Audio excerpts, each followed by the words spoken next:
Добрый день! Итак, сегодня будем формировать урок для 6 класса. Для того, чтобы сформировать урок, мы заходим менің сабақтарым, қарапайым сабақ, орыс тілі мен әдебиет, 6 сыныптар сабақты қосу. Қайтадан таңдаймыз орыс тілі мен әдебиет пәнін, 6 сыныптар, оқу тілін қазақ тілі оқуы, сабақтың түрін қарапайым сабақ. Сабақты қосу, жаңа сабақ, құру деп. Тақырыпты жазамыз.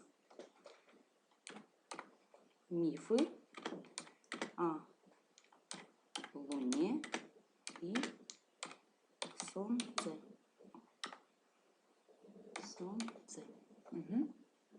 Мына жерге балаларға берілген тапсырманы жазамыз.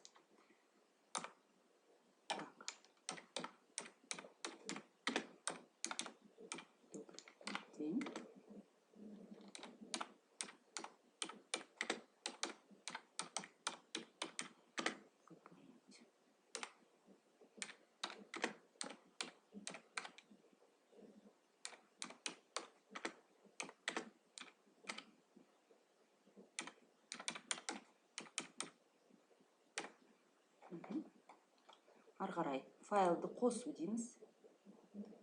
Өзіміздің сабағымызды рабочий столдан тауып аламыз.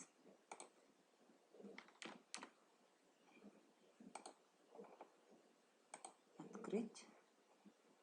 Файлды қосу. Жіберін бассаңыз, ол жүктеледі. Енді кестеге барамыз.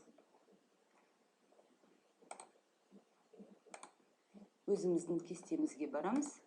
Дүйсенбі күні осы сабақ жүктелді. Енді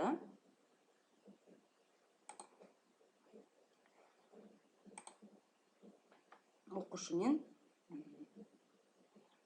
кері байланысты көреміз. Оқушының жіберген тақырыбы, вот ответы ученика, которые он отправил на все вопросы. Вот обратная связь с учителем и идет критерий оценивания. Бағалау. На этом закончено.